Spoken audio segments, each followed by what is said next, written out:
Muy buenos días. Entonces les queremos dar una cordial bienvenida al Salón Belgrano del Senado de la Nación para dar comienzo al seminario Patrimonio Inmaterial, Identificación, Registro e Inventario.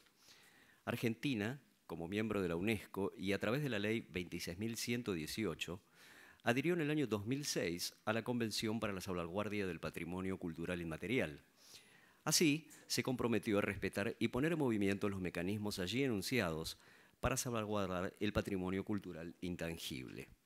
De tal modo, su compromiso le lleva a garantizar el respeto del patrimonio cultural inmaterial de las comunidades, grupos e individuos, sensibilizar a nivel local, nacional e internacional sobre la importancia del patrimonio cultural inmaterial y la necesidad de garantizar su reconocimiento recíproco, fomentar la cooperación y asistencia internacionales, UNESCO 2003. En esta línea se enmarca este seminario en el cual podremos escuchar a diversos especialistas con el objetivo de conocer y debatir las normativas en esta materia y las distintas formas de implementación, así como también dar la discusión acerca del rol del Estado respecto al patrimonio inmaterial en la Argentina, en una oportunidad enriquecedora para el conocimiento y la conservación del mismo para todas las provincias y todas las regiones del país. Hoy nos acompaña la señora Directora General de Cultura de nuestra casa, la licenciada Liliana Varela. También nos acompaña la profesora Natalia Guigú, que ahora enseguida la vamos a presentar porque va a ser la primera disertante. Y además nos acompaña la doctora Mónica Lacarrié. Mónica Lacarrié es licenciada en Ciencias Antropológicas por la Universidad de Buenos Aires, doctora en Filosofía y Letras, orientación Antropología Social. Es directora del programa Antropología de la Cultura de la Facultad de Filosofía y Letras de la UBA. Es investigadora independiente del CONICET. Es profesora en la UBA, coordinadora del programa Patrimonio Inmaterial de la Comisión para la Preservación del Patrimonio Histórico-Cultural de la Ciudad de Buenos Aires del Ministerio de Cultura de la Ciudad. Entonces, ahora sí, para darnos las palabras de bienvenida, la señora Directora General de Cultura del Senado, licenciada Liliana Varela. Bueno, buenos días a todas, a todos. Estamos muy contentos de haber llegado hasta aquí. La apertura iba a estar a cargo, acompañada yo por el doctor arquitecto Francisco López Morales, pero director del Instituto de Patrimonio Mundial del Instituto Nacional de Antropología de México, pero lamentablemente postergamos el seminario, finalmente no pudo ser, y frente a esta situación de que se habían anotado tantos y que ya la movida estaba establecida, decidimos realizarlo, ¿no? Y no seguir postergando lo que creemos una necesidad que tiene que ver con el encuentro, es decir, fundamentalmente tiene que ver con el encuentro. Tenemos grandes conocedoras, varones y mujeres que han trabajado mucho en nuestras provincias, en nuestro territorio. Tenemos experiencias para compartir, tenemos la certeza de que nuestro país es muy rico en relación a la variedad de sus patrimonios en sus territorios. La Convención del Patrimonio Cultural Inmaterial es mucho más nueva que la del material, que fue de 1972, pero ya lleva bastantes años. En el 2006 se creó la convención para que no haya más dudas, porque en realidad hubo un anticipo que fue la proclamación de patrimonios orales e intangibles, pero no estaba determinado, lo que movía a confusión y a no saber exactamente cómo presentarse cada país. O sea que la convención ordenó muchísimo las cosas. En nuestro país todavía la deuda existe, ¿no? La deuda de la organización. La deuda que tiene que ver con esta fragmentación territorial que tenemos, fragmentación política que tenemos. Eso es lo que somos. Empecemos por darnos cuenta, ¿no? Que hay gran fragmentación. La idea de hacerlo aquí en el Senado fue la idea de movilizar a la gente de los despachos de los senadores, que son conocedores del territorio, que se han preocupado por su territorio y por sus manifestaciones culturales, para ver qué camino han hecho, qué camino necesitan hacer, cuáles son las necesidades, no porque nosotros estemos en condiciones de cubrirlas, sino para escucharnos, digo, otra otra condición necesaria en nuestro país, escucharnos, ver hasta dónde avanzó uno y avanzó el otro para ver qué le falta, qué necesita, qué de lo que yo hice le puede servir al otro. Digo, esta es la fundamental razón de este encuentro. Por otro lado, ustedes saben que la convención siempre tiene una fecha, después tiene variaciones y ajustes que la misma UNESCO se va haciendo. Hay muchísimos encuentros de patrimonio que se van haciendo en distintos países. López Morales era un hacedor incansable de esos encuentros. La mayoría tuvo la suerte de poder participar de ellos y poder aprender en esos encuentros. Por eso era tan importante para nosotros que él estuviera aquí. Pero todos los que somos deudores de ese conocimiento tenemos la obligación de seguirlo transmitiendo si él en este momento no está. Seguirlo transmitiendo quiere decir seguir armando esa cadena de favores de qué cosa le falta a uno para ver si el otro lo tiene, ¿no? Esto es en realidad fundamental, ¿no? Nosotros pensamos que la reflexión en todas las dificultades, posibilidades que tiene este patrimonio, que es tan rico, pero que además de aludir a todas esas manifestaciones culturales, proponen una geografía que no es la geografía que tenemos en la cabeza, ¿no? Hay una geografía regional en donde no podemos delimitar una manifestación cultural al territorio que inventamos desde el Estado a fines del siglo XIX. Una división que no respeta a veces las cuestiones culturales. Nosotros, ¿dónde empieza el universo cultural mapuche y dónde termina? ¿Dónde empieza el universo cultural guaraní y dónde termina? Por poner dos ejemplos, pero puedo hablar de carnavales, puedo hablar de música, puedo hablar de cualquiera de estas manifestaciones culturales en donde uno no les puede poner, encasillar el lugar, porque las apropiaciones que el mundo hace permanentemente, que la sociedad hace permanentemente de esas manifestaciones culturales, hacen que uno diga, pero ¿cómo? El carnaval de Oruro no era de Oruro. ¿Qué pasa que acá en Pompeya estamos teniendo otro? Pero aquel no tenía que ver con el lago Titicaca y que tiene que ver con el riachuelo. Es que la bolivianidad se tuvo que manifestar de alguna manera. Y a lo mejor esa gente, nos pasó cuando las entrevistamos en Buenos Aires, nunca habían ido a Oruro, ni sabían de qué se trataba. Después de esto fueron a Oruro. O sea, el término de cómo se va apropiando la gente de esa cultura también es patrimonio. No es que el patrimonio es una historia, son fotografías. Y ustedes saben, desgraciadamente lo vemos con nuestras propias fotografías, ¿no? Que una fotografía mía del año pasado no es la misma que la de este año. Bueno, con el patrimonio pasa lo mismo. El registro, ese registro que nos pide ahora obsesivamente la UNESCO, significa poder ir viendo las mutaciones que va teniendo ese patrimonio, no para desprestigiarlo, no para condenarlo, sino para saber que lo importante es la apropiación que la comunidad va haciendo de cada uno de esos patrimonios. Y en eso estamos trabajando. Yo sé que de acá debe haber un montón de gente que ha trabajado en esto y que viene hoy a nutrirse o a contarnos. Es decir, por eso el encuentro está dividido en conferencias, en mesas donde compartimos experiencias y en talleres en donde discutimos conceptos, en donde contamos y vemos los límites y las potencialidades que tiene esta situación. A mí me tocó, lo voy a contar rápido porque no es para que hable, esto es un acto de apertura, trabajar en las presentaciones exitosas y fracasos de varias presentaciones ante la UNESCO.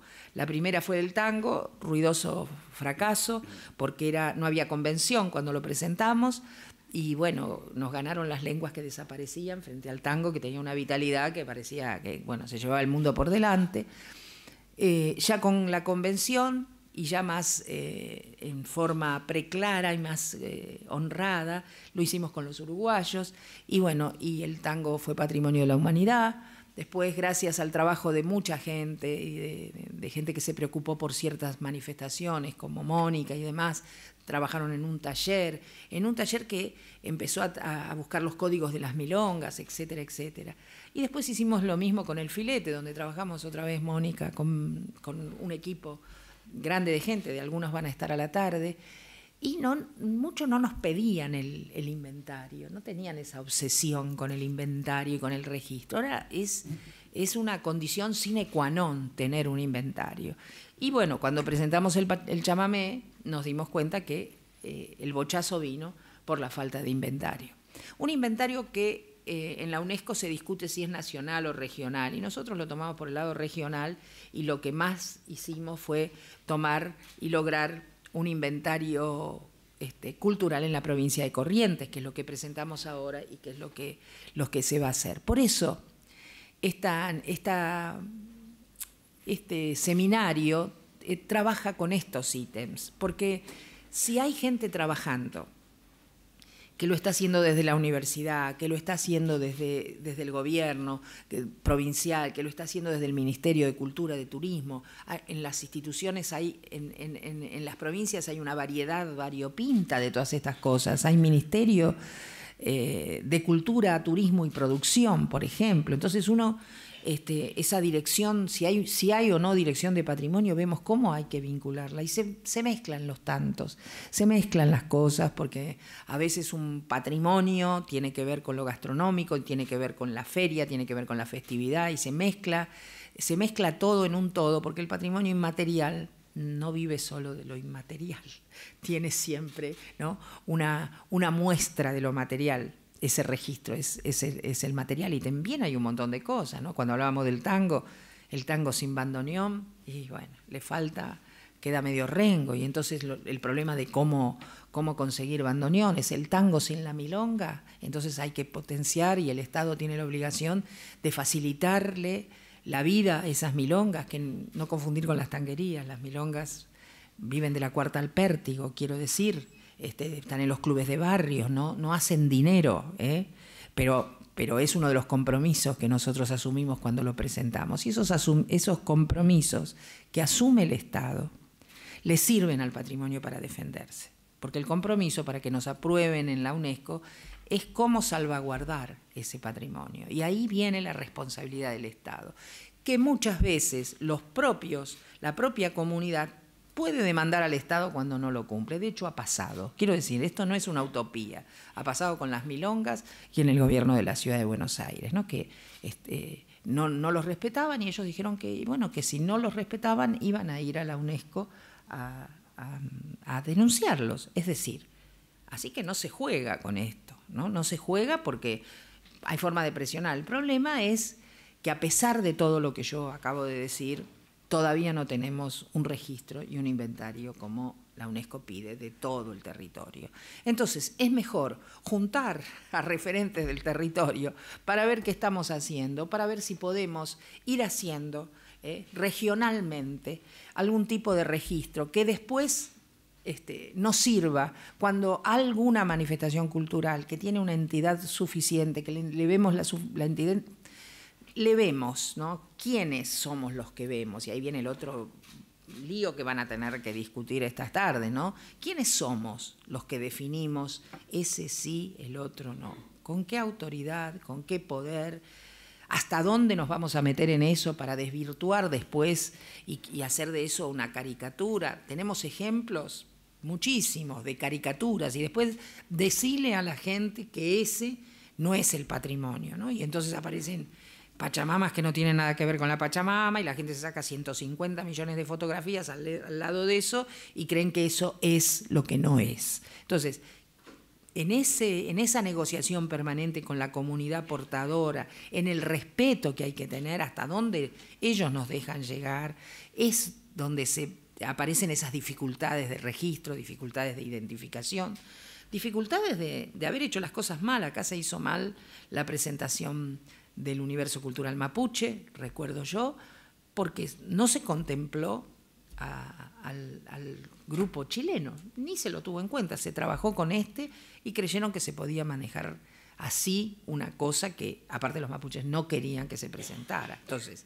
no se puede presentar lo que la comunidad no quiere, porque por eso hay que preguntarle a la comunidad, hay que hablarle con franqueza, saber cuáles son los alcances y los riesgos. En fin, estoy hablando de ética, estoy hablando de lo que debe ser. Lo que debe ser, que todos sabemos perfectamente lo que debe ser, ¿no? Pero a veces se mezcla el turismo, se mezcla intereses y empiezan a hacer cosas que no se deben. Se ha criticado muchísimo cuando se declaró a la quebrada de Humahuaca patrimonio itinerario cultural de la humanidad, una cosa física, en donde nosotros cuando lo preparamos con toda la gente de Jujuy habíamos tenido en cuenta qué cosas no debían construirse, porque si no se perdía la quebrada.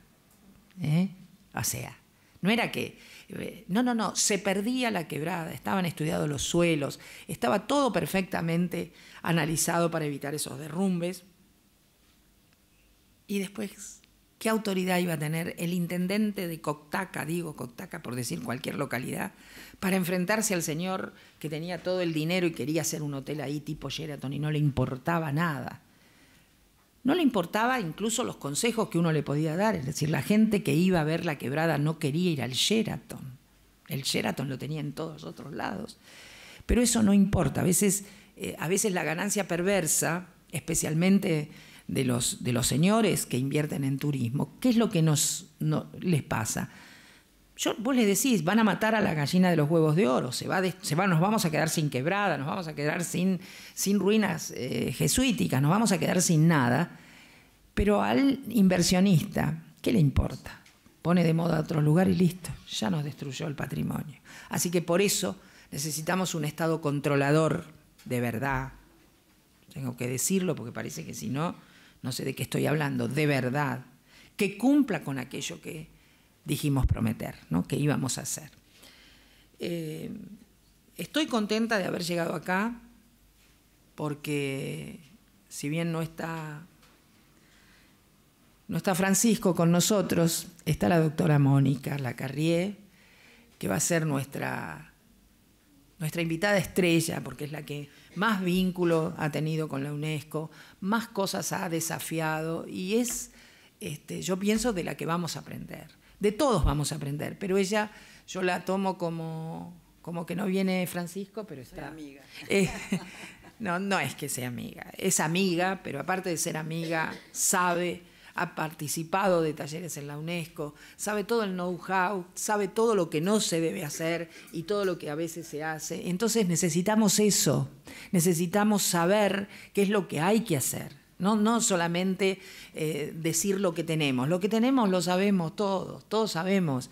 Yo les decía, cuando iba a Corrientes y hacía los talleres de chamamé, yo les decía, si hago una votación acá, ganamos por goleada. ¿Quién no va a querer que el chamamé sea patrimonio de la humanidad? Pero el tema es que lo tiene que descubrir un indio, un africano, y se tiene que enamorar como estamos enamorados nosotros. Entonces, esas cosas son de las que vamos a hablar estos 3 días. Así que estoy contenta con esto, creo que damos por inaugurado el seminario. Y bueno, la primera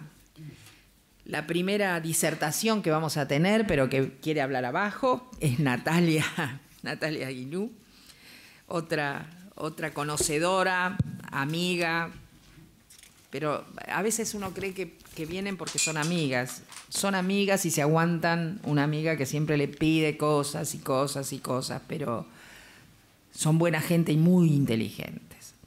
Ella es profesora nacional de música de la UNA, Argentina, maestranda en Patrimonio Artístico y Cultural en Sudamérica Colonial, en la Facultad de Filosofía y Letras de la Universidad de Buenos Aires, gestora cultural e investigadora en Dos Orillas, Cultura y Patrimonio, y en Programa Cultural en Barrios de la Dirección General de Promoción Cultural del Ministerio de Cultura del Gobierno de la Ciudad de Buenos Aires, y miembro de la red de Sicuris, investigadoras del Cono Sur.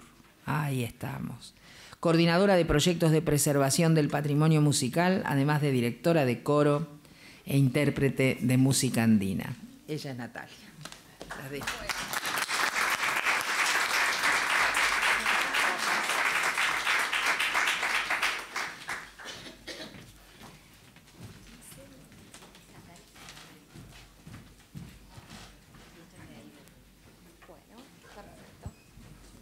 Hola. Bueno, me voy a bajar porque me siento como demasiado en las alturas.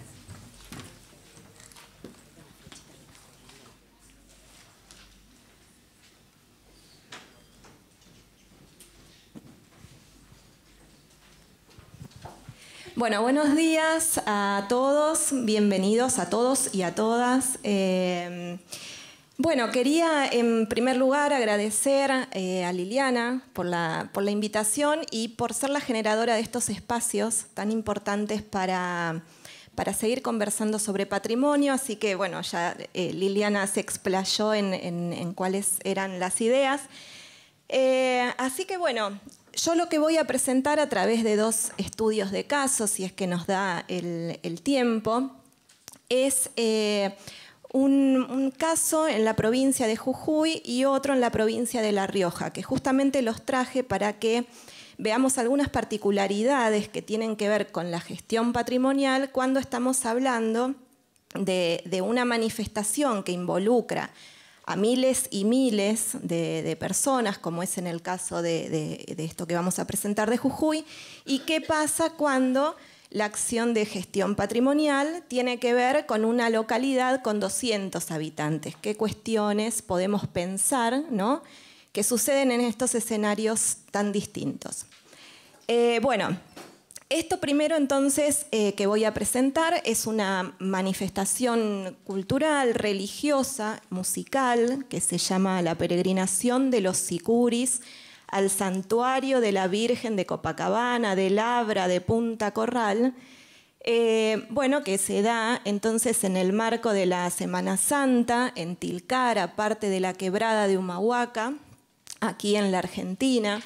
Es una de las manifestaciones públicas y masivas del culto a la Virgen de Copacabana. En la provincia de Jujuy hay otras manifestaciones en honor a esta Virgen, que son más chicas, y también en el ámbito de lo privado se da este culto. La particularidad de esta peregrinación es la masividad y, por supuesto, bueno, lo público.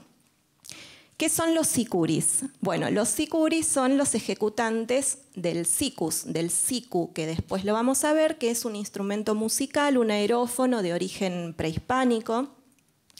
Entonces, es una peregrinación que fundamentalmente se basa en bandas de sicuris. Este año, por ejemplo, para que ustedes tengan una idea, subieron a la montaña, es una peregrinación que va en uno de los caminos desde la ciudad de Tilcara hasta el Abra de Punta Corral, que es un llano en altura.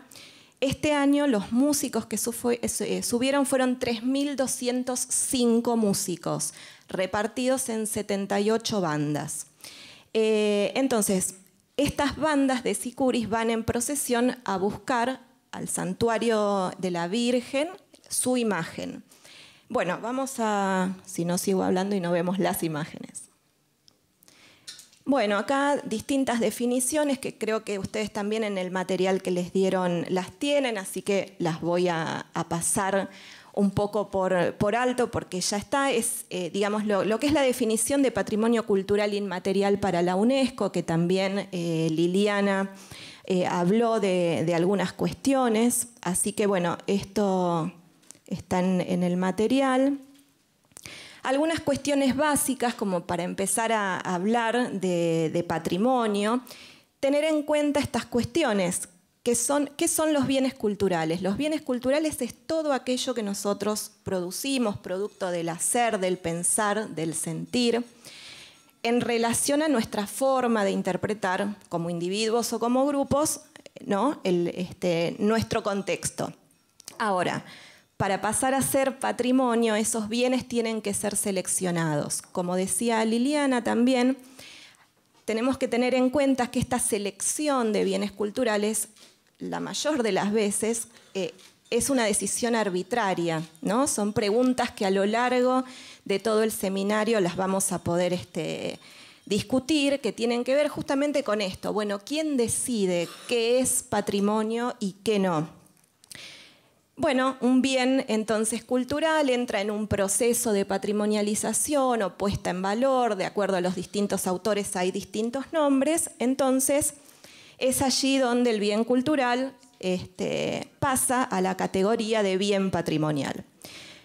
Algunas cuestiones que pueden ser interesantes, que yo aquí lo planteo, que es de una escuela española que habla de patrimonio, ¿Qué cuestiones hay que tener en cuenta para patrimonializar? Es lo que dice ahí, entonces, que a través del bien en cuestión se revitalice un fragmento de la memoria compartida, se renueve el sentido de pertenencia al lugar y se reanimen ciertos vínculos identitarios. Me parece que estas son tres cuestiones interesantes e ineludibles a tener en cuenta a la hora de patrimonializar. Bien, esta es una definición de García Canclini que me parece que sintetiza lo maravilloso de poder trabajar en patrimonio. Dice, la sociedad es un laberinto de estrategias y justamente creo que a través del trabajo con patrimonio uno puede acceder y descubrir algunas de esas estrategias. Sepan esto también, que el patrimonio es un lugar de conflictos permanentes que muchas veces en una circunstancia como en una celebración, esos conflictos están tapados, al menos por el momento en el cual se desenvuelve esa manifestación. Estará después en quienes estudiemos el patrimonio, entonces tratar de ver entre líneas y ver qué conflictos pueden haber en esa comunidad o en esa sociedad. Bien, esta es una definición de patrimonio con la que yo trabajo en particular y a la que hemos llegado, por supuesto, con otras personas y con equipos con los que estoy trabajando, que me parece que es amplia y ahí puede estar el aporte, ¿no? Considerarlo un proceso abierto, no un producto terminado, en permanente transformación, donde, tiene sus dificultades, por supuesto, esta cuestión de aquello que cambia todo el tiempo, pero a su vez también es un desafío. Tener en cuenta esto, que los conceptos se resignifican todo el tiempo. Cuando trabajamos con patrimonio estamos trabajando con conceptos centrales como los conceptos de identidad y memoria, que están siempre siendo resignificados. Entonces es interesante actualizar nuestra mirada cada vez que vamos a abordar el estudio de un bien patrimonial. Bien, y sepamos que con el propio dinamismo de la sociedad las cosas cambian los intereses, cambian los actores, cambian todo el tiempo están pasando cosas distintas, de un año a otro. En el caso que yo les voy a mostrar de Jujuy, las cosas cambian, las problemáticas sociales, las agendas, los temas de preocupación aparecen en el patrimonio y son distintos año a año. Bien, algunas fotos de bandas de sicuris. El rol, digamos, más allá de que son muchas bandas y muchos sicuris, lo interesante en esta manifestación es que son quienes pautan los tiempos de la peregrinación. Ellos son los que marcan los avances de la peregrinación y la cronología de la peregrinación. Esto es interesante pensar porque en tiempos coloniales el hecho de ejecutar el sikus estaba castigado, era considerado algo profano. Entonces, los cambios, ¿no? Esto es una festividad también con fuerte impronta católica que ahora la vamos a ver. En la época colonial, entonces el catolicismo prohibía estas manifestaciones que tenían que ver con los sikus y en este caso, es parte de la celebración en el presente. Esta es una celebración que se viene realizando según los primeros registros desde fines del siglo XIX, desde 1889. Acá tienen los sikus, que estos son los distintos nombres técnicos con los que los pueden encontrar: siku, antara, flauta de pan andina, zampoña. Es un instrumento que se toca hoy, ya desde tiempos prehispánicos, en todo el cordón andino y en el mundo en realidad, pero su origen tiene que ver con el cordón andino. El cordón andino, y estamos hablando de Colombia al norte chileno y argentino. Simplemente un ejemplo de cómo esta cuestión del cambio tecnológico nos hace pensar al patrimonio nuevamente, lo simbólico que rodea al cambio tecnológico. Los sikus de caña, tradicionalmente, son hechos de caña los sikus, hoy en día se hacen también de PVC. Las culturas prehispánicas tenían sikus que eran armados de arcilla, de hueso. Bien, otra de las bandas de sicuris, en este caso los veteranos de 1930, la creación de esta banda.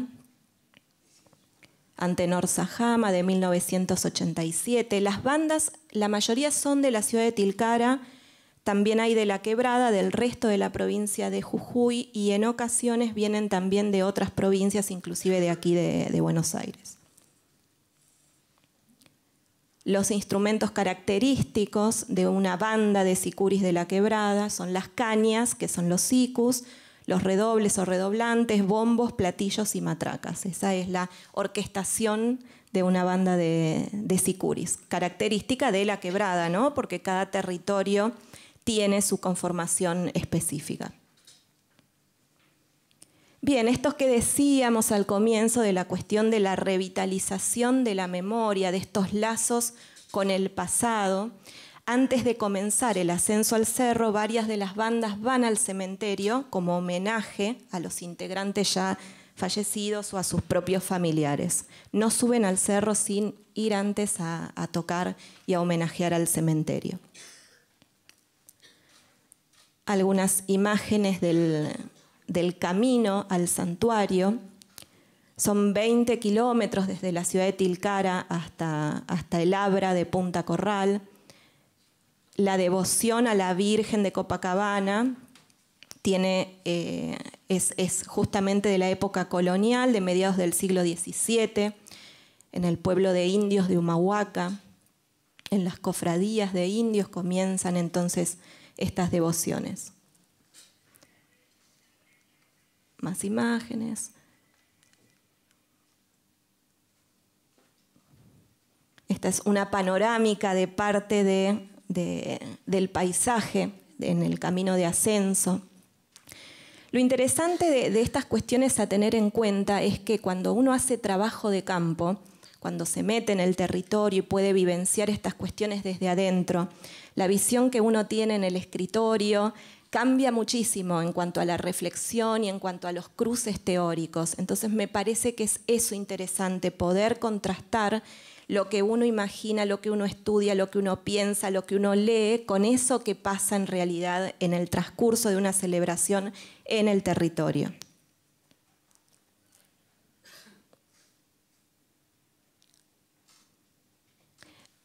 Bueno, yo acá ponía los hacedores del patrimonio o los portadores, que son los nombres de las personas que llevan adelante este patrimonio, también llaman a la Virgen de Copacabana de la Abra de Punta Corral, Mamita de los Cerros.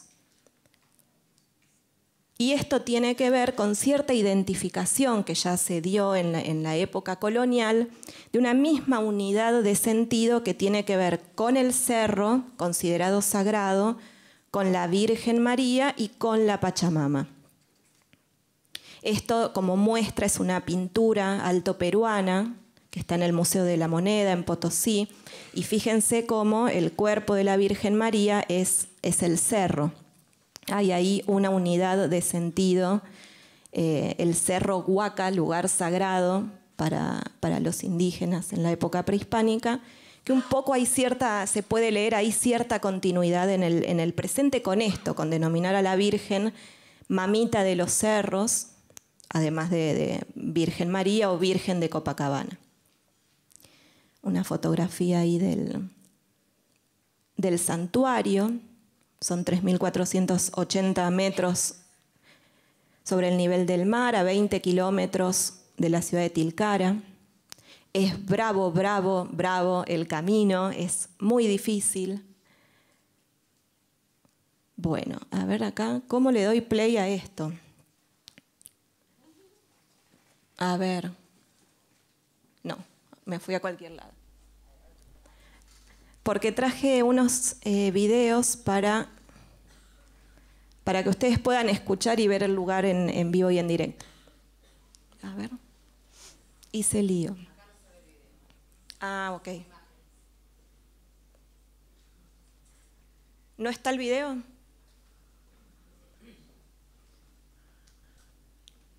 Bueno, vamos de nuevo. El 1 es...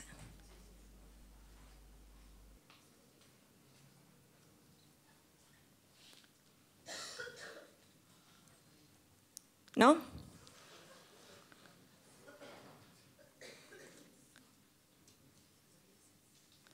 Bueno, esto tenía imagen, tenía video. Qué raro, a ver. ¿No? Sí. Bueno, listo. ¿Cómo? Sí, está, podemos después llegar a verlo. Bueno, listo, estaban puestos adentro del PowerPoint los videos, pero no salen por alguna cuestión. Bueno, esto es parte del paisaje, este video justamente para que ustedes conocieran la sonoridad de una banda de sicuris y además la sonoridad teniendo en cuenta el entorno. No es lo mismo la sonoridad una vez adentro de la ciudad de Tilcara o en la propia parroquia que la sonoridad en esta parte del itinerario, bueno, que es un entorno espacial con montañas impresionante. Esto también era un video. El camino tiene varios calvarios, que son calvarios realizados con flores del lugar principalmente. Entonces, bueno, este video hablaba de la construcción y se podía ver eso. Pero bueno, más que nada tener en cuenta esto, es un calvario Robles Kipildor del año 1905. Estos calvarios son realizados por familias desde hace muchísimos años, en este caso desde 1905, y atender a esto, ¿no? A que cuando hablamos de un bien patrimonial son varias las dimensiones a tener en cuenta, ¿sí? Todo bien patrimonial entonces tiene una dimensión material, inmaterial, emocional y espiritual también, que nosotros como gestores o pensadores del patrimonio deberíamos tenerlo en cuenta, ¿no? Esto que decía Liliana también, tener en cuenta lo vincular del patrimonio, pensarlo en términos relacionales y no tan sustanciales o tan esencialistas y separados de lo que pasa con las personas que están en juego. Esto ya es el descenso, esto es el primero es el Calvario que yo les decía en la montaña, la segunda imagen, los arcos con flores que se arman ya en la entrada de la ciudad de Tilcara,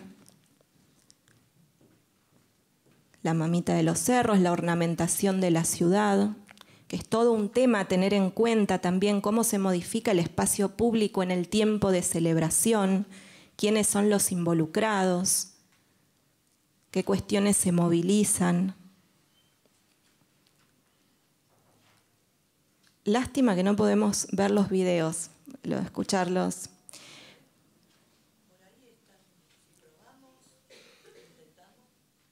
Bueno, ahora vamos a ver, termino esto y vemos cómo podemos, aunque sea en la carpeta, a ver si desde la carpeta se pueden ver. Porque también este era el ingreso de una banda de sicuris a la ciudad, ya en el descenso. Y yo en realidad había traído este video porque hay una cuestión con esto que yo les decía del trabajo de campo, que uno por ahí piensa cuando, y lo digo como persona que vive en la ciudad de Buenos Aires, que me voy a Jujuy y tengo un poco todavía esa idea romántica de las melodías que voy a encontrar, esas melodías que fueron traspasadas de generación en generación y que los bisabuelos pasaron a sus abuelos, que en muchos casos suele suceder de esa manera y en otros no, que digo, esto me servía a mí para hablar del interjuego entre el patrimonio local y el patrimonio global en la actualidad. Esta banda de sicuris interpreta en Sicus una melodía que popularizó ahora en los últimos meses el Pepo y la banda Gedienta y Karina, que se llama Nunca es suficiente, que es una música, es cumbia, ¿no? que tiene hoy en día más de 5 millones de visualizaciones en YouTube, ¿no? Y entonces los sicuris, como parte de su consumo musical, bueno, la trasladaron entonces al sikus. Digo, pensar también todas estas cuestiones que se abren cuando uno puede hacer el trabajo de campo. Bueno, este también era video para que ustedes vieran los arcos efímeros, cómo se arman. Y finalmente, la Virgen de Copacabana, esta es la imagen en su urna ya en la iglesia. Bueno, vamos a ver. Si vamos a la carpeta Feria del Libro, a ver, sí, por ahí los podemos ver. Ahí buscamos un video que dice bajada. Ahí. Entrada, a ver, entrada. Ese, a ver si lo podemos llegar a...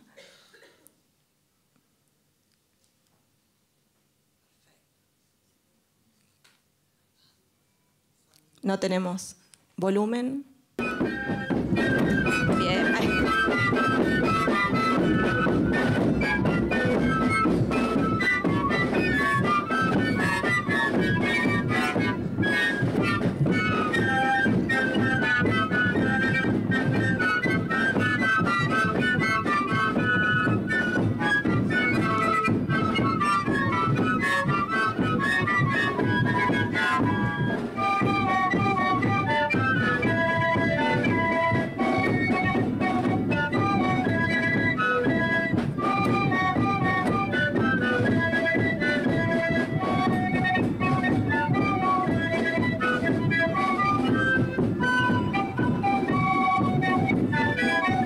Los invito a buscar la melodía en YouTube que se llama Nunca es suficiente, que es un tema de autoría mexicana de Natalia Lafourcade del año 2015, que después el Pepo y la banda Gedienta y Karina lo toman a fines del año pasado y bueno, los sicuris lo toman.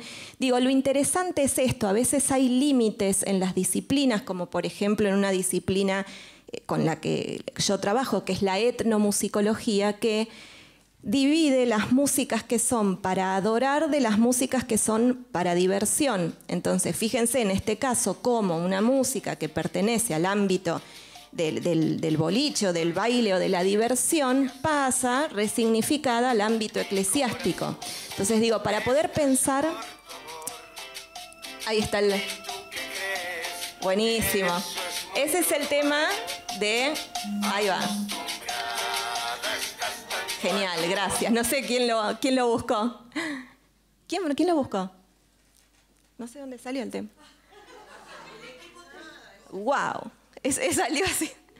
Bueno, digo, pero estas cuestiones interesantes de pensar, los interjuegos en los consumos culturales actuales, en esta cuestión de las nuevas tecnologías, y pensar, ¿no? Bueno, cómo son las migraciones entre las personas, todo lo que transportamos las personas cuando vamos y venimos, y nuestros gustos también. Esto no solo pasa acá en el ámbito eclesiástico, son melodías que acompañan a la Virgen y entran a la parroquia en un marco de un rito católico, sino que sucede también en ámbitos como el deportivo, como el político, ¿no? Las melodías son resignificadas. Y son cuestiones a tener en cuenta para romper un poco con esa idea romántica de la melodía únicamente traspasada de generación en generación. Digo, eso también sucede, pero esto también. Bien, bueno, vamos a ver el que dice llegada, así ya que estamos vemos...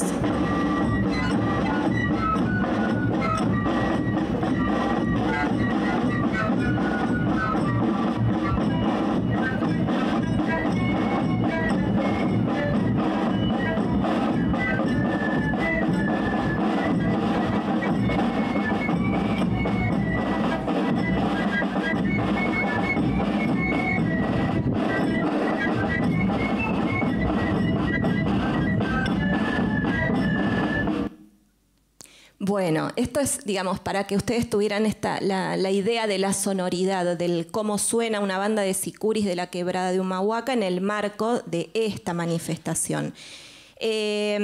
Hay 4 tipos de melodías distintas que se pueden ejecutar, 4 tipos de ritmos musicales. Estas son marchas, ¿sí? También tenemos adoraciones, que bueno, es uno de los requisitos del rito, tocar determinados ritmos con determinado carácter.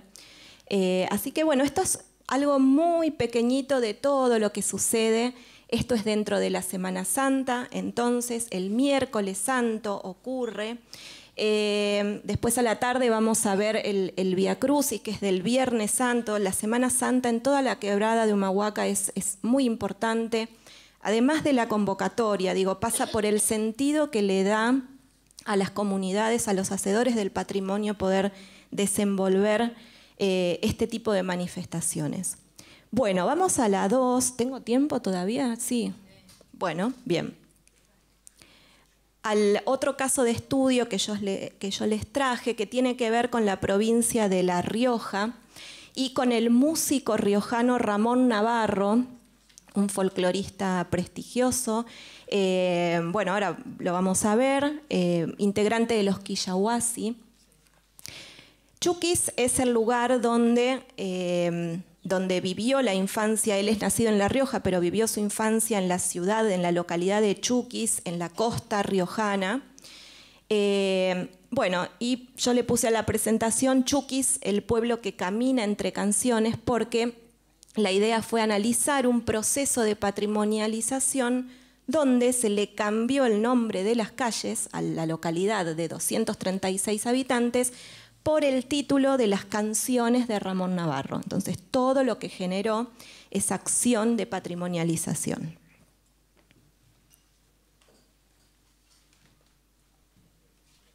Bueno.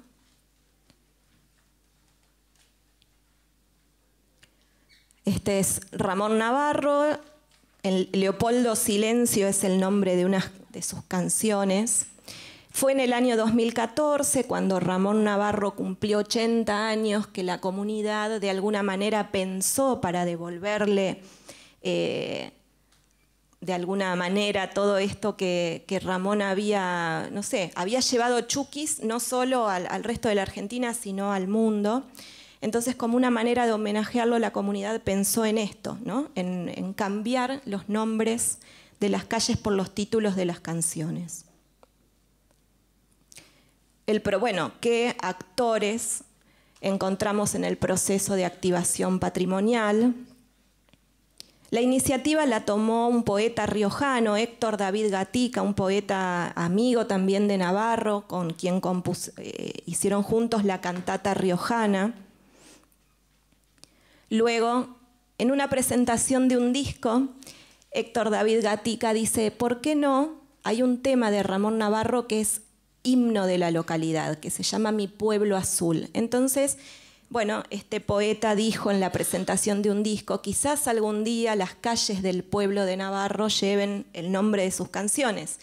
Y lo tomó una organización vecinal, digo, para que veamos también toda esta cadena del patrimonio, de las acciones, todo lo que se puede desencadenar a partir de una iniciativa que quizás, o en muchos casos, pasa inadvertida o no, y sucede todo lo que sucedió aquí. Esta organización vecinal, entonces, bueno, lleva a la legislatura departamental el proyecto, lo toman a través de la comisión directiva de Chuquis y finalmente se aprueba. Entonces, ¿cuál fue el requisito? Que se expresara mediante firma a los habitantes de la comunidad que estaban de acuerdo con esa acción. El resultado fue que todos los firmantes estuvieron de acuerdo, o sea, fue unánime la decisión. Entonces, esto que yo puse acá en resaltado, al reconocer esa valoración previa, la sensibilidad previa de la localidad, de la población, entonces la intervención sobre el patrimonio fue eficaz. Algunas cuestiones a tener en cuenta entre las nociones de música y territorio que se configuran mutuamente. La música es un vehículo para entender el territorio. Gracias. Los espacios que habitamos, nosotros los convertimos en territorio a través de la apropiación y la música es una manera de apropiarnos de ese territorio. A su vez que el territorio va a configurar algunas cuestiones que tienen que ver con lo local, con las sonoridades locales, con las formas musicales particulares de una localidad o de una región. En el caso de La Rioja es la chaya como forma representativa. En la obra de Navarro también él tiene muchas chayas compuestas. Y esto tiene que ver con una idea que es el paisaje sonoro, ¿no? Que tiene que ver justamente con esto, con algunas entonaciones de las palabras, con algunos modismos que se dan en todas las localidades, y con estas cuestiones, con ciertos instrumentos musicales y ritmos musicales que están más asociados a lo local. Hay algunas fotos. Hay dos manifestaciones de la chaya, esto que yo les decía al comienzo con lo de la Virgen. La cuestión masiva y pública, como es el caso de la chaya, un gran festival que se hace en el mes de febrero en La Rioja capital, y después la chaya más pequeña, la chaya de las comunidades, inclusive la chaya familiar, que se hace al interior de las casas y al interior de las localidades, con toda su simbología, la caja coplera, la albahaca, la harina, la loja, el pugliay, el diablo, que son, digo, distintas manifestaciones del patrimonio, distintas maneras de vivir el patrimonio. Bueno, acá algunas letras de las chayas. No sé si tendrá audio esto. En realidad tienen audio, no sé si. A ver. ¿No va? Bueno, tenía audio para que también escucharan.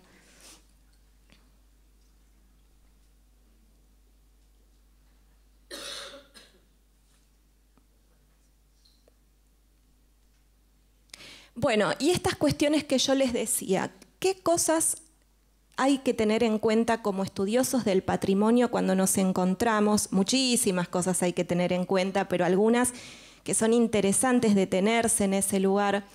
En esto, en la diferencia de una manifestación que es masiva con miles de personas, como en el caso de Jujuy, o en una comunidad de 236 habitantes.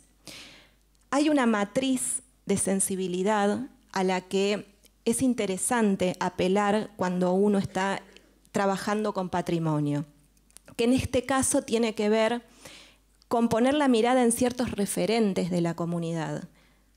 Acá hay una pequeña definición, que esa matriz de sensibilidad es la que permitiría a las personas el autorreconocimiento como oriundos de un lugar, de un sitio.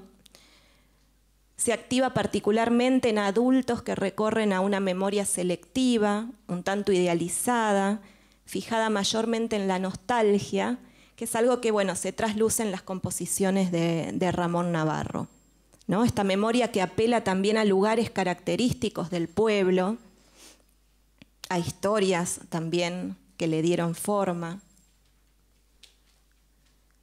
Mi pueblo azul, que además esta matriz de sensibilidad la vamos a encontrar en todas las localidades pequeñas, ¿no? Como para trabajarlo. Este es el himno que yo les comentaba, dice: sé que tu pueblo será como mi pueblo tal vez, sé que también sentirás esta vieja añoranza que te hará volver.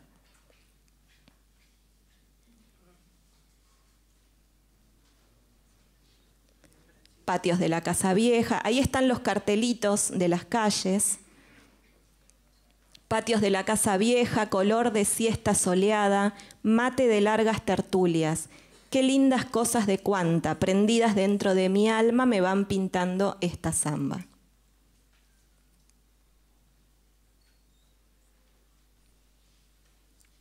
Bueno, esta cuestión, ¿no?, de lo que decíamos también al comienzo, de cómo uno, cuando trabaja con patrimonio, está trabajando con el concepto de memoria. Que en el patrimonio local de estas dimensiones es un factor muy importante la reactivación de esta memoria. Siempre hay una selección también, la memoria no es algo cerrado que se puede traer del pasado como algo intacto, sino que hay una recreación siempre en el presente. esto que decíamos muchas veces, esta selección arbitraria de ciertos hechos del pasado. También todos necesitamos construir una historia, entonces a partir de ahí seleccionamos relatos, hechos, personajes.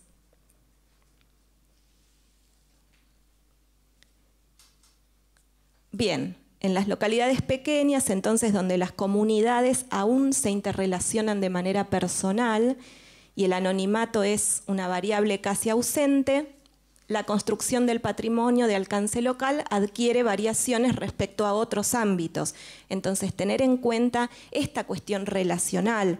¿Qué pasa cuando en una comunidad todos se conocen, ¿sí? Y el anonimato casi no existe? Bueno, Prats, que es un estudioso del patrimonio, un referente, lo llama la vivencia totémica de los referentes. Navarro los toma, ¿no? Y los hace canción, como esto que yo les mostraba, Leopoldo Silencio o Don Rosa Toledo son dos referentes de la comunidad que están instalados en el relato identitario de esa comunidad. A Don Rosa Toledo fue mago de fraguas, fue también minero, 1000 estrellas guardan su yunque de herrero, como cascabeles de risas y sueños, porque su esperanza nunca tuvo miedo.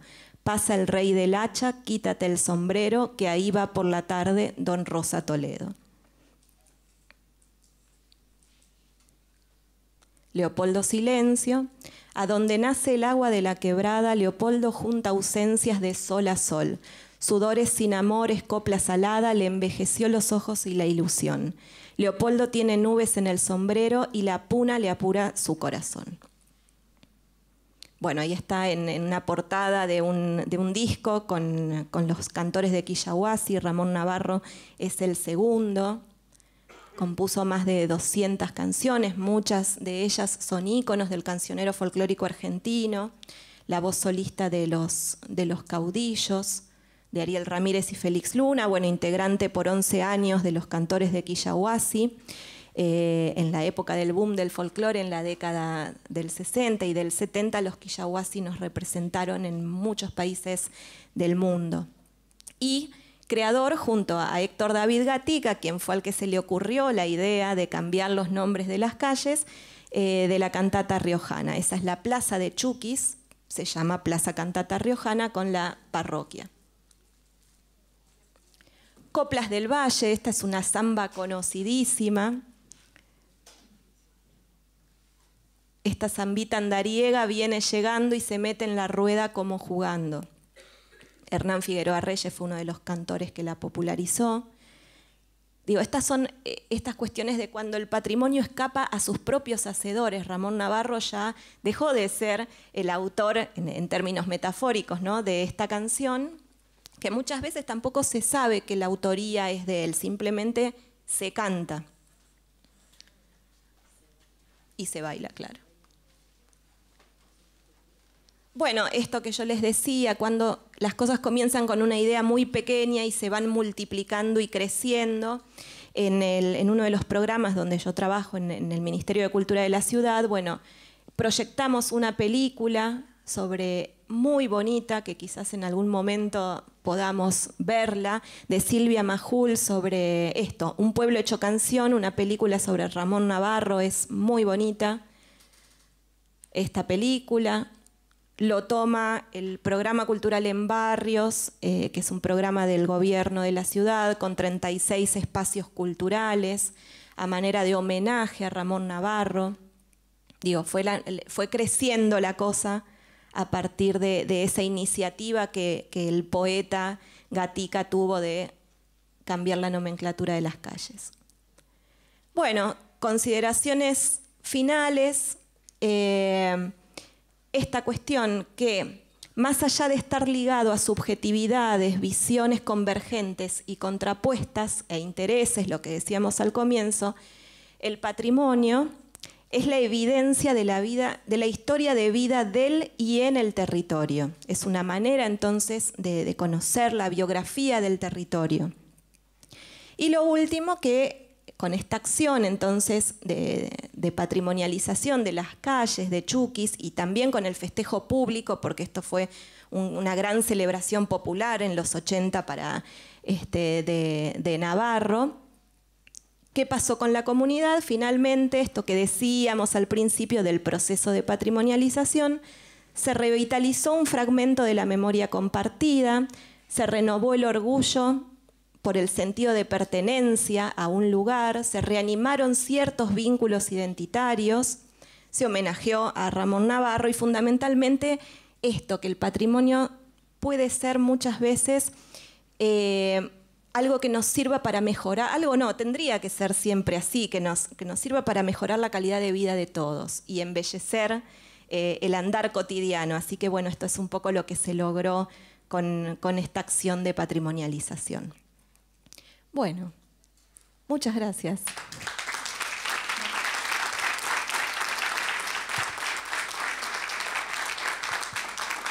Bueno, muchas gracias, Natalia.